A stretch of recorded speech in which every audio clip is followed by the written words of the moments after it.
Remco, just kind of your thoughts overall being here, World Championships in Africa. You've raced them in Flanders, you won them in Australia, but now we're in Africa and Rwanda. Kind of your impressions of training on these roads and what we're looking forward to. Yeah, actually, I'm enjoying the stay here so far. I think it started pretty well with the TT, and also now trainings have been going well. So yeah, pretty happy with the overall feeling, with the overall experience as well. So I think I cannot complain. A couple of things. Tadej, first he dissed on the Australian course, which you won. He said he didn't like that at all. I don't know if you heard that. And do you think this is the hardest World Championships? Yeah, I think every World Championship is really hard. It doesn't even matter the course. I mean, also Leuven was really hard, and like the climbs were like, I don't know, 300-400 meters maximum, and it was also very hard. Then Australia, yeah, was also just pretty hard. It was like all day really hard pushing, and in the end, I mean, it was in my opinion, it was a very nice course. Then you also had Glasgow, which is also like super short climbs, but I mean, it was super hard as well.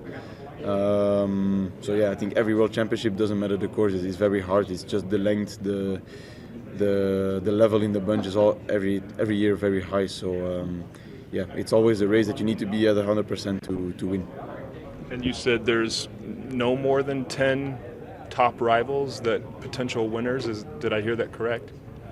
Yeah, I think so, because I mean, like I said, World Championships is always like, it's the highest level of the year in a one-day race. So and the course is always so specific that there's many guys coming, but of course many guys are also like, let's say, facing like a top 10, or they want to have a good result. But like I said, I think it's always difficult to predict like 10 names that can win. There can always be a surprise, of course, but I think every year one of the top favorites won the race. So maybe except for Mats in the past, but I think every other year the top favorite more or less won.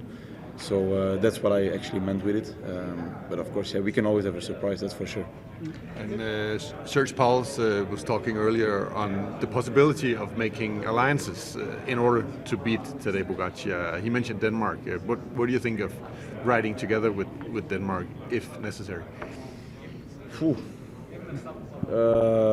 That's difficult. I think on a World Championship everybody races for himself, and I mean it's a race that has been ridden with nations, so it's nation against nation in the end. So it would be strange to race with a nation. It's like I don't know, in a monument I would be racing with a guy from another team to beat another one and then become second, and the other guy wins. So I think that's not the goal of cycling, of course. So I think we just need to have our plan, believe in it, and try to go for it. I think, for instance, he meant if today goes and some of you have to try and make the jump rather than individually trying jump and I trying, maybe go together. Yeah, I mean, I understand that, of course. It's a bit situation like Amstel probably. It's always better to go with two than alone, and in the end one guy wins. So yeah, it's going to be, I mean, you can always speak about 2,000 scenarios before, but there's only one scenario in the race, and you need to be ready for that one. So I mean, we need to be ready for a lot of scenarios, and don't let ourselves be surprised. If you end up going with Skelmose, would you be pulling as much as you did in Amstel?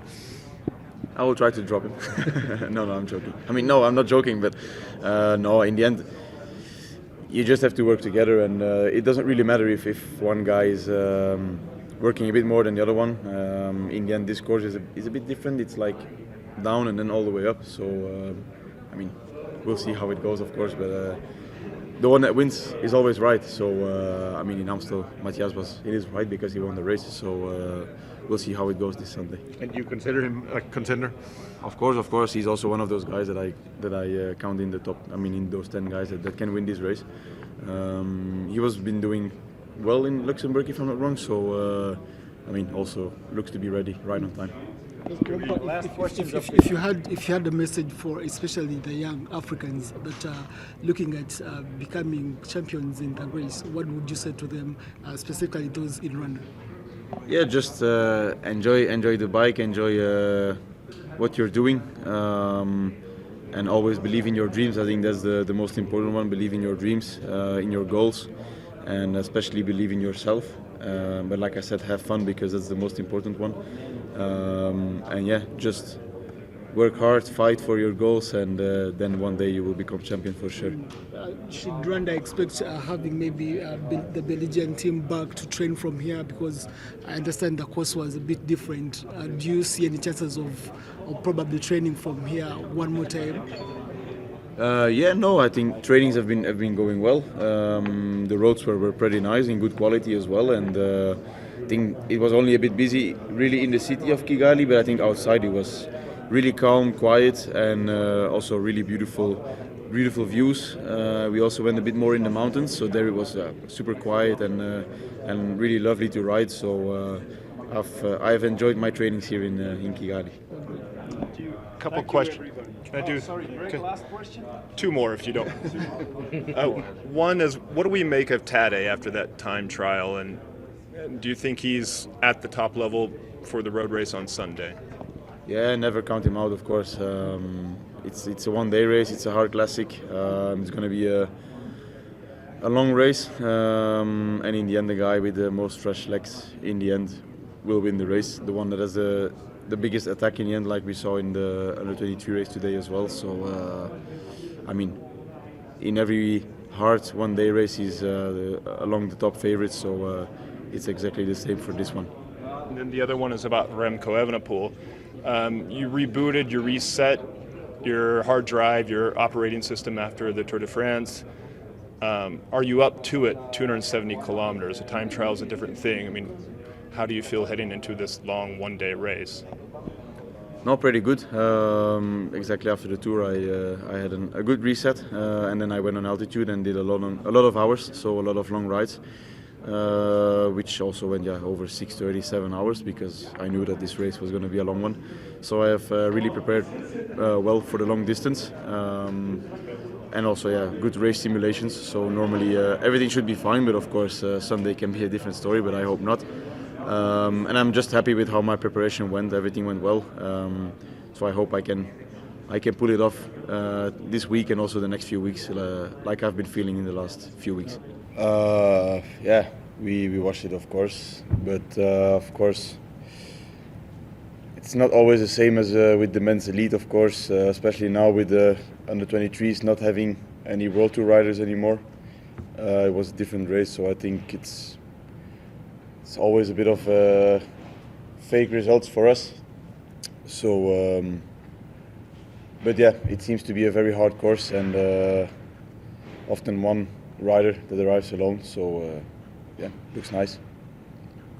No, I think I got a lot of motivation out of the result in the TT as well, so I think we came here already with the plan even before the TT was ridden, so I think we will not change our plan, or we will not become overconfident as well because of the time trial. I think it's important to stay with both feet on the ground, that we always have to remember that Tadej is the best rider of the last few years. So I think, like I said, we have a plan, and it's something that we will stick to. And it doesn't matter who is the competitor or who will be the competitors. Yeah, but it's not my first time, I think. So I mean, it's last year I also had the opportunity, but it didn't turn out well. So I mean, it's two different races, and I think it's important to speak after the race, not before. Yeah, it's something nice to achieve, of course, but first we need to be racing 6 hours and a half here in Kigali to achieve that. So it's always more easy to speak before than after. It will be a first very important point. I think, of course, we do already 9 laps on the local lap, but I mean, we've all done Mount Kigali now, and it's a tough one. 3 very steep parts, and yeah, already with 4 hours in the legs, I think a lot of guys will have difficulties over there. Also, we go to 1,800 meters, close to that, I think. So yeah, I think from there the fun will start. No, Tokyo was different. Tokyo was very humid. I think there it was like 80% humidity or something. Here it's quite a bit less. Temperatures can go to like probably Vuelta circumstances. Yeah, it's Rwanda. Yeah, it's very impressive if you are first year under 23 and you can win the race, which has such a big, let's say, performance. I mean, you have a nice future ahead. I think also last year in Zurich he won in the rain. Here he won in the heat, so it shows that the guy has a big future ahead of him. If I'm not wrong, he will do one more year under 23, but I think he will join a few races with us as well. So yeah, it's very nice to see. It's looks like a smart guy, a strong guy. Not the typical Italian guy probably. So exactly, that's maybe good. So I think it will be nice to meet him next winter, and yeah, I can only say congrats to him for today. I would say Pidcock will be good probably. Pidcock, Vine. Who else? Yeah, Del Toro probably also. He is doing well last months, weeks. But actually, to be honest, I think we all felt the parcours. There's not 10 names that can win here, so yeah, it's still a one-day race. It's not a Grand Tour, so it's still different. And it's not that we're riding at 2,000 meters. In the end, the parcours is around 1,400, the local lap, so it's high, but it's not extremely high. But yeah, I mean, let's hope so. It would be good, but I think Bernal is not that explosive, and Carapaz, you never know what happens with him. So, but yeah, we'll probably have to take them as well in the list of guys that have chances here.